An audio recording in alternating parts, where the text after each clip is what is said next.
Cadero presenta la mesa de reflexión, experiencias de producción en el ecosistema digital para contenidos brandeados. Y seguimos en la tercera edición de la Jornada Magistral de Radio, otra de las mesas que nos inspira, experiencias de primera mano. Vamos a estar compartiendo este segmento con Jorge Marín, que además de ser comunicador, tiene un objetivo muy interesante, porque es un creativo, es hiperactivo, es curioso, tiene todas las características de los radialistas y los podcasteres, así que además de tener un currículum con mucha experiencia, que ahora vamos a compartir esas experiencias, es un convencido de que la comunicación es un oficio que puede cambiar al mundo. Y con eso lo presentamos, ¿eh? Así que bienvenido, Jorge, gracias por participar de la jornada. ¿Qué tal? Muchísimas gracias. Muy agradecido por la invitación y por Un estar abrazo, conectados. un abrazo de Argentina a México, ¿eh? Sí, es otro de regreso. Bueno, en esta mesa queríamos hablar un poco de cómo es pensar las producciones de contenidos brandeados en cuanto a formatos, todo lo que tiene que ver con plataformas digitales, redes. Sabemos que sos un especialista también en todo lo que tiene que ver con contenidos brandeados, y en ese sentido, bueno, el metaverso, las redes sociales, el contenido de audio digital.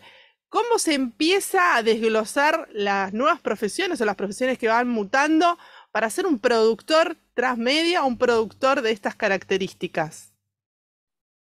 Sí, yo creo que se puede arrancar desde cómo se ha reducido en realidad la lista de requerimientos para producir contenidos. Esto, si lo vemos desde un punto de vista tradicional, bueno, para muchos es una tragedia, ¿no? Porque todo lo que implica producir radio, el arte que es, en el caso de la radio, de cualquier otro formato de comunicación, hoy en día se requieren unos cuantos gadgets y puedes generar contenidos de cierta calidad. Entonces creo que existe un punto intermedio en el que es valioso que quienes fueron o fuimos entrenados a la vieja escuela podamos ir migrando a esta modernidad que nos alcanzó, nos rebasó, y es renovarse o morir, ¿verdad? Pero sí, definitivamente la existencia de aplicaciones y de nuevas herramientas que te lo facilitan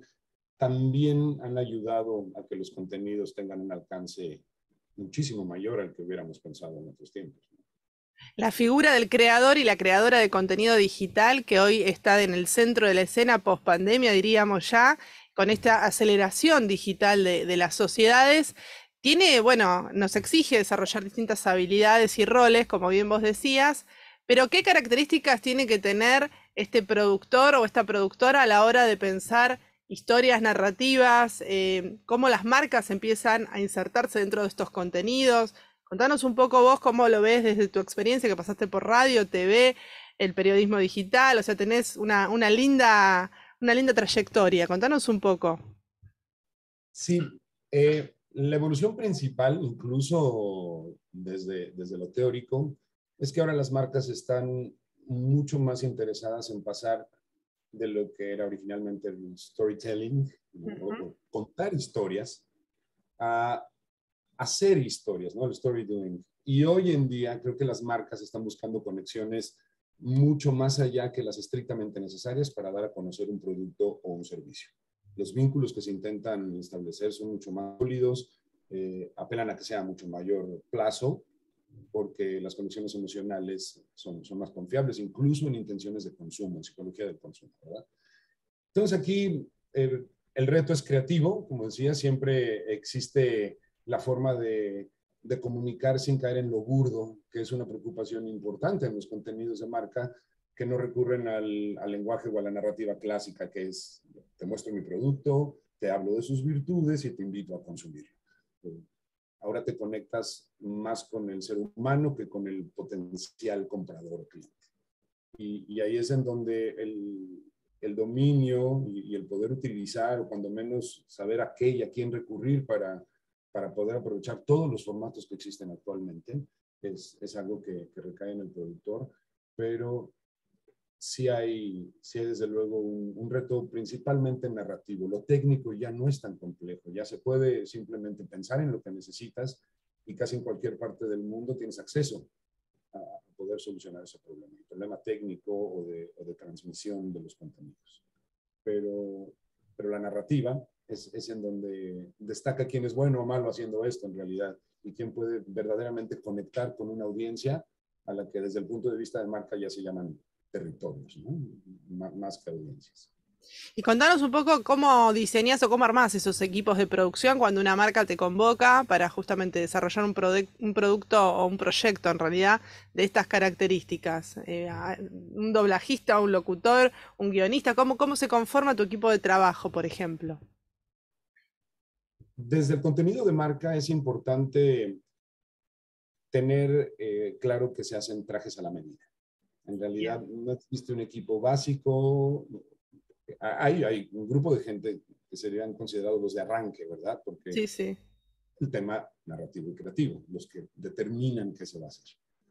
Pero si en algo se es recurrente, incluso desde la academia, para poder hacer lo que el contenido brandeado, como se conoce hoy en día, que incluso está reemplazando ya departamentos de comunicación o departamentos de publicidad o departamentos de marketing, están renombrando marcas muy grandes, marcas europeas con presencia mundial, ahora se llaman departamentos de contenido brandeado. Ujú.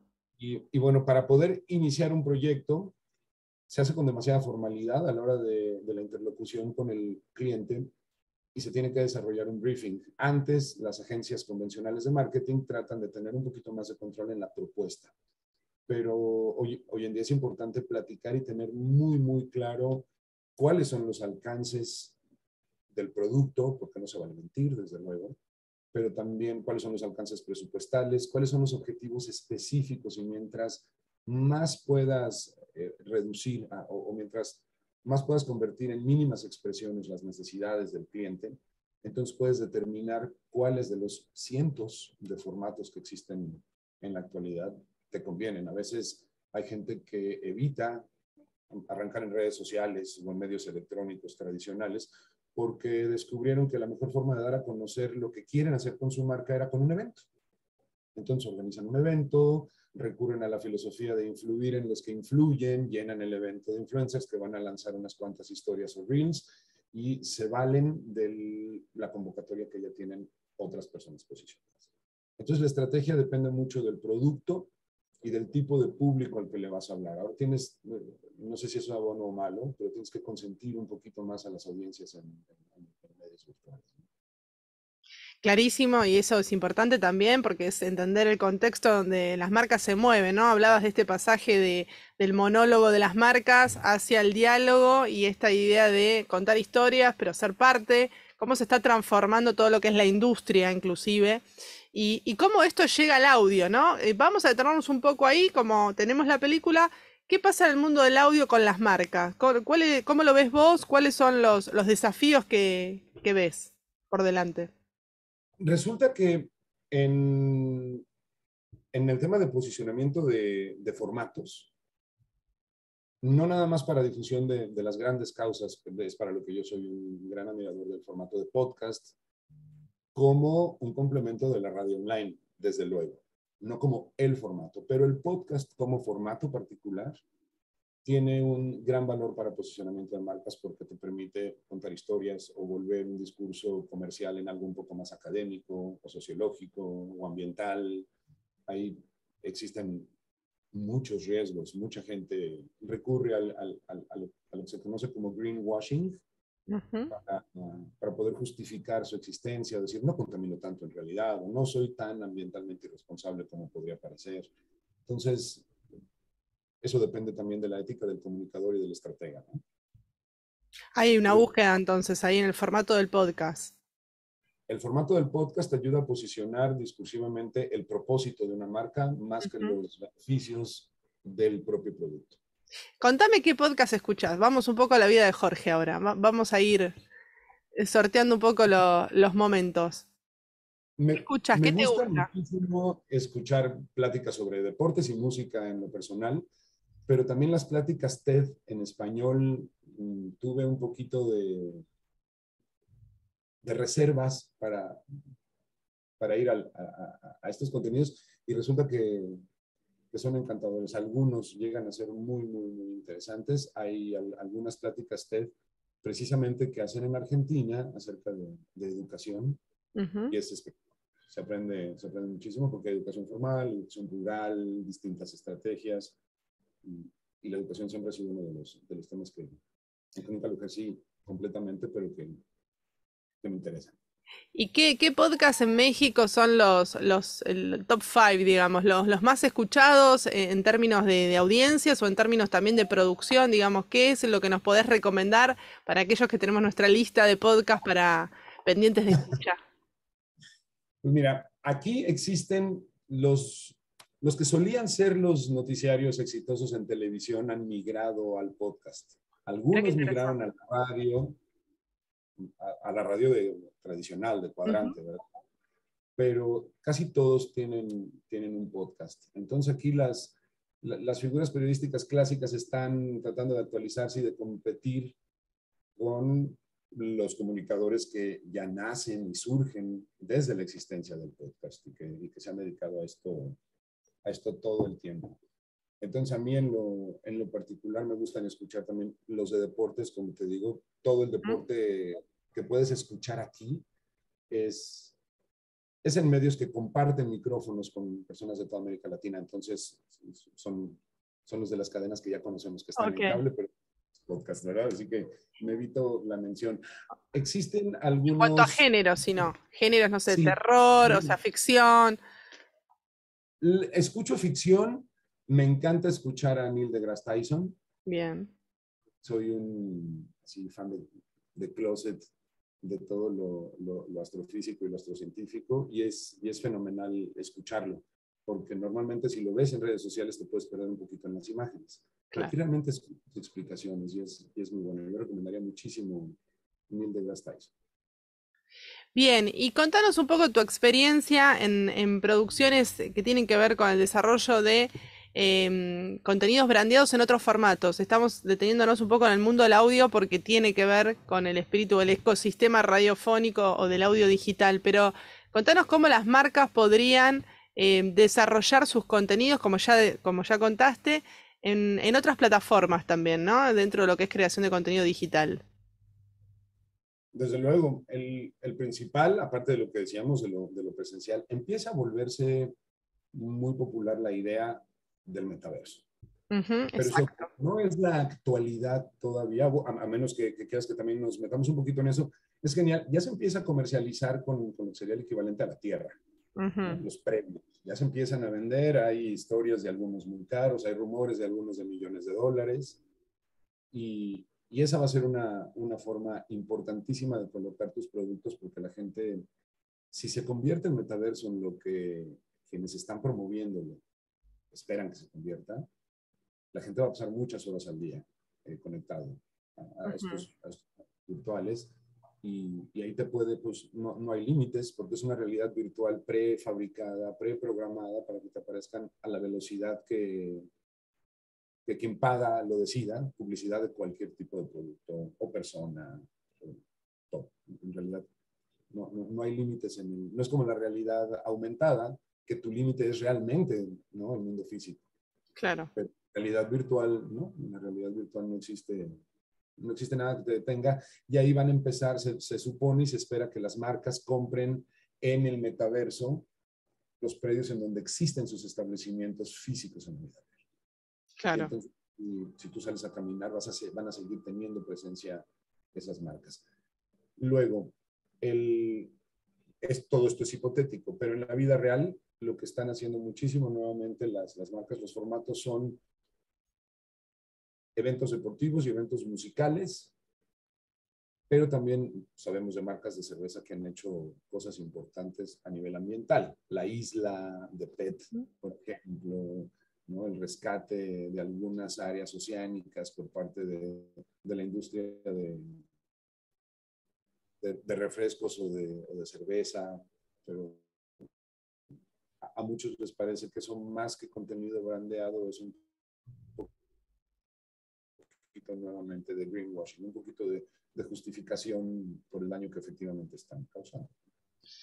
Claro, bueno, ahí tenemos un poco el panorama. Hablábamos también de lo que las marcas, el potencial que tienen de desarrollarse dentro del ecosistema digital, medios, redes, plataformas, nuevos formatos, formatos nativos, formatos que se van también reciclando, transformando, ayornando, adaptando a las nuevas audiencias, a los requerimientos, deseos, preferencias, gustos. ¿Qué pasa con las habilidades a futuro que vamos a tener que ir incorporando los comunicadores y las comunicadoras dentro de este contexto, ¿no? ¿Cómo te imaginas, digamos, qué cualidades hay que tener presentes para seguir actualizándonos y bueno, estar vigentes? Por supuesto que ir desarrollando todas las habilidades para manejar con destreza las aplicaciones y los gadgets, o sea, tanto el hardware como el software. Uh-huh. Pero sobre todo hacerlo, el tiempo es lo que ha cambiado mucho. Lo que no se hacía en vivo tenía cierto tiempo para procesarlo, para postproducirlo, incluso poder agregar o aportar un poquito de elemento artístico y más allá de lo estrictamente técnico. Hoy en día el tiempo creo que es y siempre ha sido, pero aquí particularmente es en donde va a cobrar una importancia esencial. El poder hacerlo a ciertas velocidades, porque también siguen siendo tan importantes como antes de las plataformas virtuales, la primicia, ser los primeros quienes se dedican a la información y a las noticias. Desde luego que las primicias siguen siendo importantes, entonces acceder a la información, pero además procesarla y convertirla en un producto público de las habilidades que vamos a tener que desarrollar, pero desde luego saber, insisto, cuáles son las aplicaciones que facilitan el procesamiento de todos estos productos. Bien, Jorge, contanos alguna experiencia de trabajo que hayas aprendido, que te haya gustado, que estés conforme con el proceso, de alguna campaña o de algún trabajo que hayas realizado. Sabemos que tenés varios, pero y justifica el motivo por qué en realidad lo compartís. Sí, tendré que decidir entre un par, pero creo que esto tiene que ver un poquito más con el paso por lo audiovisual. Pero, y voy a buscar la forma de conectarlo además con la importancia de la radio online. Pero creo que es muy importante porque yo todavía no me graduaba de comunicación y me invitaron a narrar y a hacer un poquito de más de investigación, nos dejaron meter la mano sobre historia de varios de los pueblos prehispánicos de la zona de la que yo soy originario, que es Oaxaca. Entonces son varias culturas, aunque la que predomina, de la que se conoce más es de la zapoteca, habían varias otras que tuvimos que investigar y se hicieron algunos videos, entonces era realmente salir del aula, salir del estudio de la universidad y realmente hacerlo en la vida real. Entonces, aprendí mucho, pero también desde el punto de vista técnico y profesional, pues también aprendí mucho sobre mi tierra y sobre la gente de la que provengo. Entonces, creo que eso es lo que lo vuelve particularmente enriquecedor, pero conocer muy bien tu propia tierra no es necesariamente lo que más nos enseña a nosotros. Y ahí es donde formatos como la radio online nos ayuda a llegar a otros lugares, porque como mejor podemos conocer nuestra propia cultura es conociendo otras.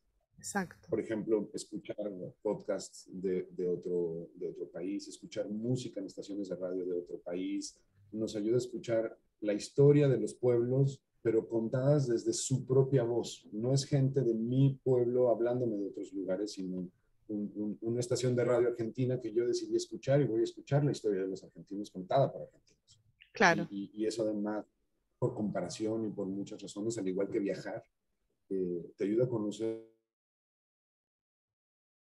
muy bien también tu propia identidad. Y esto es, creo que uno de los grandes valores de la radio. Mira, qué casualidad que lo que estás comentando, uno de los leitmotiv de Cadero tiene que ver con Somos la Voz Digital, con el concepto ¿no? De que todas las voces tienen lugar, están ubicadas en diferentes regiones, no solo de nuestro país, sino del mundo también, porque hay radialistas argentinos que están en Europa y que tienen su radio online y que también son parte de la cámara, y tiene que ver con esto, con justamente la pluralidad de voces, con las diversidades, con el valor de lo local, porque cada radialista, cada propuesta de radio tiene que ver también con su comunidad, con involucrarse, con participar y con conocer.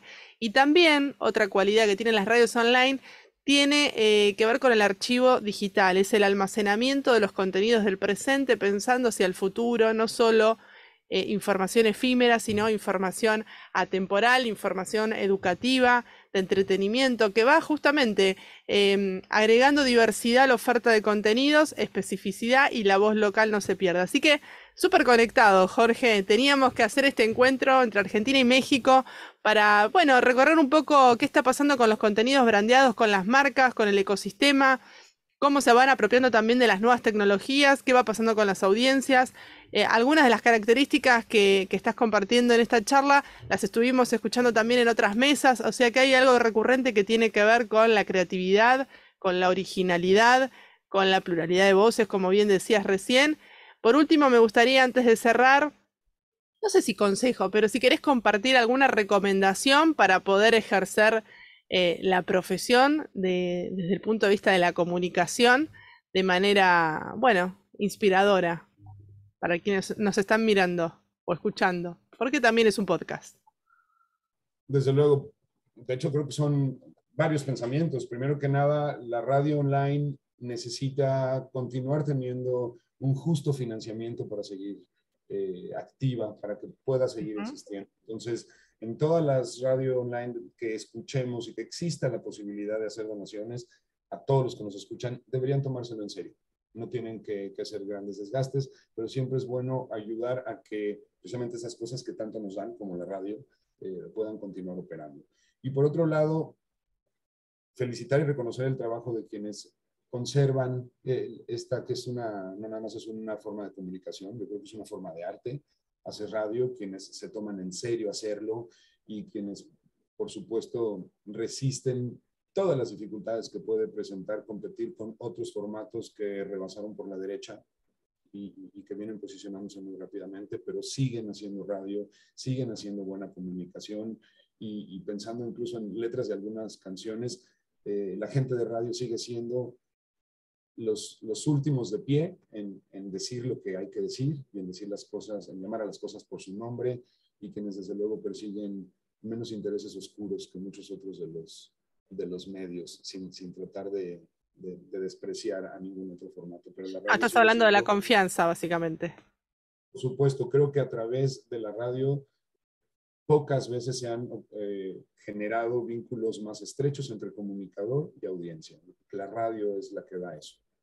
Y entonces mantengámosla viva, sigámoslo haciendo. Y qué bueno que existe la posibilidad tecnológica también, además de que nos escuchemos en donde sea. El elemento geográfico queda superado, afortunadamente, por las facilidades tecnológicas que tenemos hoy. Bueno, clarísimo. Jorge, ¿querés compartir tus redes sociales? Así te siguen, tu sitio web, lo que quieras. Así quienes estén escuchando esta conversación puedan estar presente o hacerte una consulta vía redes sociales. Por supuesto. En Instagram estoy como jmaringles, G-L-E-Z, de Jorge Marín. Entonces, jmaringles. En Facebook estoy simplemente como Jorge Marín, así que eso va a complicar un poquito que se me encuentre porque debemos haber varios miles. Igual dejamos los links abajo del video, no pasa nada. Exactamente, se los comparto. Y en Twitter estoy como Jorge Maringo, todo pegado. Jorge Maringo de González, pero hasta la O nada más. Y sí, por supuesto que me encantaría platicar con todos. Bueno, y por último, en esta gran cruzada, porque bueno, acá en la descripción tuya, en tu perfil, dice que justamente el oficio de la comunicación puede cambiar al mundo. ¿Cuál es tu deseo a futuro para todos los comunicadores y comunicadoras ya del mundo? Vamos a trascender fronteras. Por supuesto, hay que trascender las fronteras. Mi consejo es nunca dejar de hablar de las cosas que importan. Nunca decir las cosas con toda esa honestidad y sin caer en el dramatismo y sin caer en el fatalismo, ser la voz que recuerde todos los días a la sociedad de todo el mundo que no estamos tan de paso como a veces sentimos que nos conviene pensar por esta tierra. Creo que también como especie tenemos una obligación con nosotros mismos y con este planeta y con nuestras sociedades. Entonces, el principal consejo es tomarse en serio y valorar la gran importancia que tiene estar de ese lado del micrófono. Muchísimas gracias, Jorge, por el tiempo, por tu conocimiento, la experiencia y por compartir, que eso es lo más importante. Gracias, Jorge. Seguimos en la tercera edición de la Jornada Magistral de Radio promovida por Cadero. Quédate que viene otra mesa, ¿eh? Te esperamos.